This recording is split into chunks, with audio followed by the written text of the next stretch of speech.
آج جو دیوبند ہے یا جو دیوبندی ہیں، اگر ان کو میری بات بری لگتی ہے تو ٹھنڈے دل سے میرے عزیز اپنے دل پر ہاتھ رکھ کر کے سوچو۔ السلام علیکم ورحمۃ اللہ وبرکاتہ۔ دوستو، آج مفتی سلمان اظہری صاحب نے بہت ہی شاندار اور بہت ہی اچھی بات کہی ہے کہ ہم سب آپس میں اتفاق کر لیتے، مل جاتے ہیں، جو آپس میں ہماری جو دوریاں ہے اس کو ختم فرما دیتے ہیں، جو دیوبندی، بریلوی، اہل حدیث سب کو ختم فرما کے ہم مل جاتے کہ پلیٹ فارم پر آ جاتے، جو ہمارے نبی کریم صلی اللہ علیہ وسلم اور صحابہ سے ثابت ہے۔ آئیے اس کے بارے میں مفتی سلمان اظہری صاحب نے کیا کہا ہے۔ آپ نے اگر ویڈیو کے اوپر کلک کیا ہے، ویڈیو مکمل سننا، بہت ہی اچھا ویڈیو ہے۔ چلتے ہیں بیان کی طرف۔ میں آج انصاف کے ساتھ عرض کرنا چاہوں گا، آج جو دیوبند ہے یا جو دیوبندی ہیں، اگر ان کو میری بات بری لگتی ہے تو ٹھنڈے دل سے میرے عزیز اپنے دل پر ہاتھ رکھ کر کے سوچو۔ آؤ میں تمہیں دعوت دیتا ہوں، آؤ ہم ان تمام چیزوں پر جمع ہو جاتے ہیں جو صحابہ اور تابعین سے تھی۔ کوئی نئی بات تم اپنی کتاب میں نہیں لاؤ گے، کوئی نئی بات میں اپنی کتاب میں نہیں رکھتا۔ آؤ اتحاد کرو، میں اس اتحاد کا اعلان کرتا ہوں، لیکن جو نئی باتیں آئی اس کا تم انکار کرو گے، علل اعلان کرو گے، اور یہ بھی کہو گے کہ ہم ان سے دور ہیں۔ ہوا یہ کہ اعلیٰ حضرت رضی اللہ تعالیٰ عنہ کے زمانے سے تھوڑے سے پہلے کی حالات میں بتا رہا ہوں آپ کو۔ دارالعلوم دیوبند کے بعد 4 علماء میں صاف صاف آج عرض کرتا ہوں جن کی کتابوں سے پوری امت میں تنازع پھیل گیا، اختلاف پھیلا۔ لوگ ہم کو اختلاف کا فتویٰ دیتے ہیں، اگر نہ یہ کتابیں آتی نہ یہ کوئی فتوے آتے۔ کتابیں لکھی گئی، کتابوں میں اچھی باتیں تھی، حضور صلی اللہ علیہ وسلم کی سیرت پر بھی کچھ کتابیں لکھی گئی، اللہ کی شان میں لکھی گئی، بہت ساری باتیں اچھی تھیں، لیکن بیچ میں چل کر کچھ عبارتیں ایسی کہ لڑکھڑا گئی، اور وہ اتنی لڑکھڑا گئی کہ عام مسلمان بھی اسے بولنا پسند نہیں کرے گا۔ براہین قاطعہ کتاب کا نام بول رہا ہوں، تقویت الایمان کتاب کا نام ہے، تحذیر الناس کتاب کا نام ہے، حفظ الایمان کتاب کا نام ہے۔ یہ وہ کتابیں جو آج چھپی نہیں ہیں، مارکیٹ میں چھپی ہیں، ابھی بھی موجود ہیں، ابھی بھی موجود ہیں۔ انہی کتابوں کی عبارات کی وجہ سے ہی تو یہ تنازع پھیلا پورے امت میں، اختلافات۔ اہل سنت و جماعت متحدہ متفقہ ایک ہی جماعت تھی بر صغیر میں۔ ان کتابوں کے آنے کے بعد ہوا کیا؟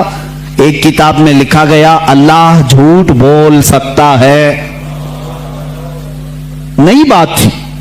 اس بات پر آج تک امت نے کبھی کسی بھی شیخ، کسی بھی بزرگ سلف صالحین سے مجھے عبارت لا کر کے دکھاؤ اس سے پہلے کوئی بات ہوئی تھی۔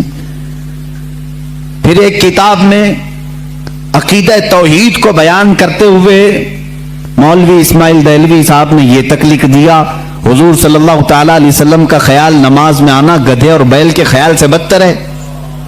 یہ نئی بات تھی کہ نہیں تھی؟ اور جا کر کے کراس ویریفیکیشن کر لینا، اگر میں جھوٹ بولوں تو میرا جبہ پکڑ لینا، اور جو سزا دے سکتے ہو دو۔ میں یہ لفاظی نہیں کر رہا اور نہ پھکائی کر رہا ہوں، یہ جملے آج کتاب میں موجود ہیں۔ تقویت الایمان میں حفظ الایمان کتاب آئی، اس میں مولوی اشرف علی صاحب نے حضور صلی اللہ تعالی علیہ وسلم کے علم غیب پر بحث کرتے کرتے یہ کہہ دیا، حضور کے علم غیب کی کیا تخصیص، کیا تقسیم، یعنی ان کی کیا خصوصیت ہے؟ اتنا علم غیب تو زید کو، پاگلوں کو، بچوں کو، بلکہ جانوروں کو بھی حاصل ہے۔ شیطان کا علم غیب تو قرآن سے ثابت ہے، انہوں نے کہا شیطان کا علم غیب قرآن سے ثابت ہے، حضور صلی اللہ علیہ وسلم کے علم غیب کی کیا خصوصیت ہے؟ یعنی برابر ہو گئے، شیطان کو جتنا علم ہے اتنا ہی محمد صلی اللہ علیہ وسلم کو ہے۔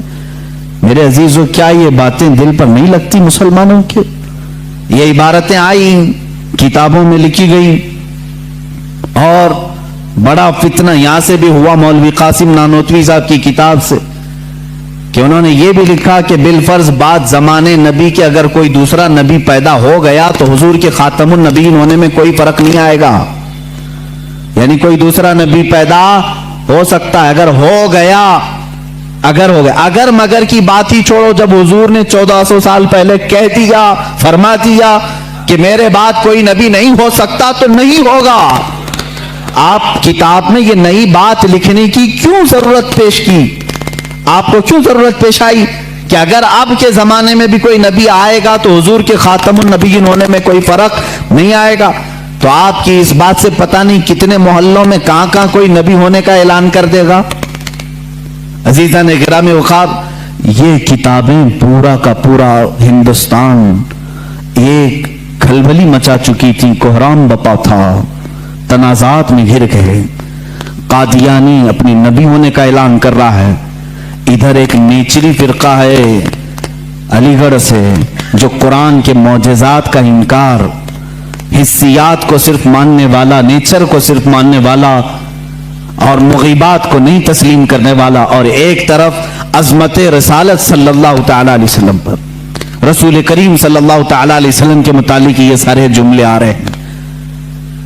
چلو 100 سال کا عرصہ گزر گیا, آج بھی میں دعوت دیتا ہوں, آج تو سوشل میڈیا کا زمانہ ہے, میری یہ دعوت قبول کریں علماء دیوبند یا جو بھی, میں آپ سے اتحاد کر لوں گا, سینے سے سینہ لگا لوں, لیکن صرف یہ باتوں سے تم انکار کر دو اور کہو کہ وہی عشق رسالت ہمارے اندر ہے جو سیدنا ابو بکر صدیق میں تھا, سیدنا عمر فاروق میں تھا, عثمان ابن عفان میں تھا, حیدر کرار میں تھا, رضوان اللہ تعالی علیہ اجمعین.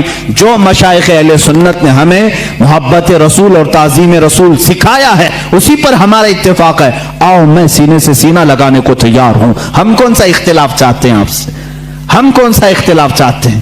ہمارا یہ ایک بات یاد رکھ لیں, اگر میں آج نام لے کر کے کسی کو کہہ رہا ہوں تو صرف اس لیے کہ ہمارا دین ہی یہ کہتا ہے جو ان سے نا آشنا ہو اس سے ہمارا کوئی تعلق بھی نہیں. ہمارے رشتے ناتے اگر ہیں تو صرف عظمت رسالت سے جڑے ہوئے ہیں. جو نبی کا ہے وہ ہمارا ہے. اسی لیے سرکار مرشدی پیر و مرشد تاج الشریعہ رحمت اللہ تعالی علیہ نے فرمایا ہے, نبی سے ہو جو بیگانہ اسے دل سے جدا کر دیں. نبی سے ہو جو بیگانہ اسے دل سے جدا کر دیں. پدر مادر برادر جان و مال ان پر فدا کر دیں. اسی وقت ایمان کو پہنچو گے, اسی وقت ایمان کو پہنچو گے. اب یہ حالات میں بتا رہا ہوں آپ کو, انڈیا کے, ہندوستان کے, اکھنڈ بھارت کے حالات.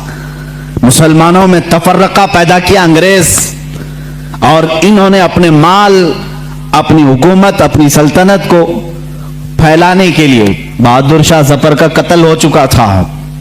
اس کے بعد علماء حق نے محسوس کر لیا کہ انگریز درمیان امت تفرقہ ڈال کر اپنی کرسی سنبھالنے کی کوشش کر رہا ہے. تو وہ مرد مجاہد علامہ فضل حق خیر آبادی رحمت اللہ تعالی علیہ نے دلی کی جامع مسجد سے فتویٰ صادر فرمایا کہ انگریز ہندوستان کا دشمن ہے, ان سے قتال کرنا فرض ہے مسلمانوں کو. اسی فتوے کی بنیاد پر زندگی بھر کی عمر قید کی سزا میں ان کو انڈمان نکوبار بھیجا گیا. وہیں پر ان کی وفات ہوئی. آج مزار بھی ان کا جزیرہ انڈمان میں ہے.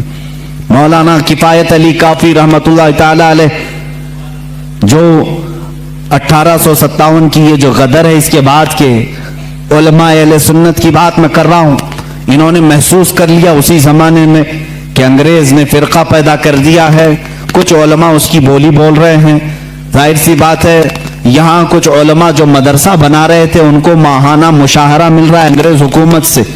علی گڑھ کو پاؤنڈ آ رہے ہیں انگلینڈ سے, اور دیگر علماء کو پاؤنڈ آ رہے ہیں, اور یہاں جو علماء ان کی ان خرافات کو بیان کر رہے ہیں ان کو پھانسی پر چڑھایا جا رہا ہے. مولانا کفایت علی کافی رحمتہ تعالیٰ علیہ جن کے اعلیٰ حضرت بھی بڑی عزت فرمایا کرتے تھے، وہی کفایت علی کافی جنہوں نے اپنی ایک نعت میں کہا تھا کوئی گل باقی رہے گا نہ چمن رہ جائے گا، پر رسول اللہ کا دین حسن رہ جائے گا، اطلس و کم خواب کے پوشاک پہ نازاں نہ ہو، اس تنے بے جان پہ خاکی کفن رہ جائے گا۔ یہ جو نعت انہوں نے لکھی تھی اس وقت جب آپ کو پھانسی کے پھندے پر چڑھایا جا رہا تھا، یہ مولانا کفایت علی کافی۔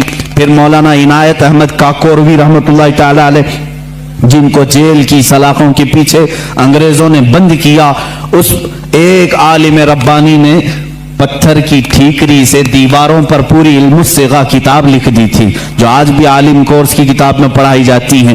عزیزان گرامی وقار، اگر انگریز کو علماء سے محبت تھی اور وہ مدرسے کی سنگ بنیاد میں آ رہے تھے تو ان علماء کے ساتھ وہ کالا پانی کی سزائیں اور موت اور پھانسی کی سزائیں کیوں دے رہے تھے؟ آپ سمجھا کریں، کچھ علماء کو وہ شہید کر رہے تھے اور کچھ علماء کو وہ پیسوں سے پال رہے تھے۔ یہ حالات بڑے دیگرگوں تھے، امت میں تفرقہ اختلافات آ چکے تھے۔ اب یہ وہ زمانہ تھا، نیچریت اپنے پاؤں پھیلا رہی ہے، قادیانیت اپنے پاؤں پھیلا رہی ہے، دہریت اپنے پاؤں پھیلا رہی ہے، اور ایک طرف غیر مقلدیت بھی اپنے پاؤں پھیلا رہی ہے۔ ہندوستان کی سرزمین جو اہل سنت و جماعت کا گہوارہ تھی، اولیاء کا مرکز تھی، یہ خواجہ ہند کا ہندوستان تھا، یہ محبوب الہی کی وراثت کی زمین تھی۔ یہاں صابر کلیری کے مجاہدات تھے، یہاں بابا فرید کے نغمے تھے، یہاں پر اولیاء کاملین کا گلشن تھا، یہ تمام صوفیاء کاملین کے پروردہ مریدین کا ایک عظیم گلستان تھا۔ اس گلستان کو کئی انگریزوں نے اپنے پاؤں سے کچلنا شروع کیا، اس میں خزاں آنے لگ گیا، اس حسین گلدستے میں، ہندوستان کے گلدستے میں پھول مرجھانے لگے۔ نیچریت کا غلبہ آیا ہے، وہابیت کا غلبہ آیا ہے، قادیانیت کا فتنہ سر ابھار رہا ہے، الہاد و بے دینی کا فتنہ سر ابھار رہا۔ دوستو آپ نے سنا اتحاد، اتفاق، اس میں بہت بڑی کامیابی ہے۔ کل امت واحدہ، اللہ رب العزت قرآن پاک میں ارشاد فرماتا ہے کہ ایک امت بن کے رہو، اور ہمیشہ یاد رکھنا اتحاد اور اتفاق میں بہت بڑی کامیابی ہے۔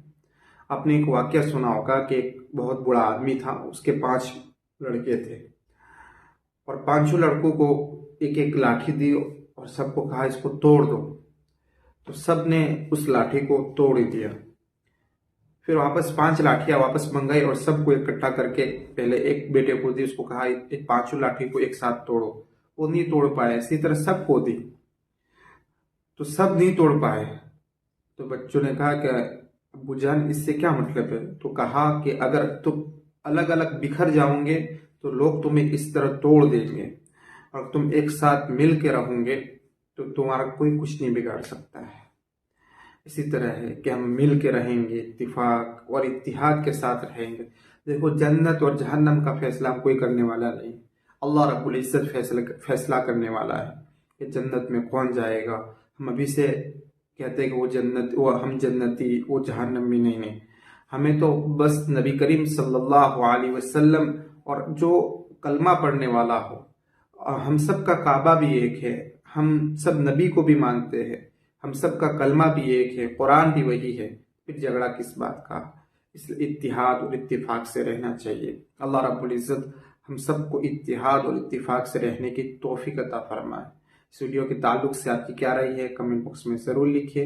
ویڈیو کو زیادہ سے زیادہ شیئر کریں، لائک کریں، سبسکرائب ضرور کریں۔ ملتے ہیں نیکسٹ ویڈیو میں، تب تک کے لیے السلام علیکم۔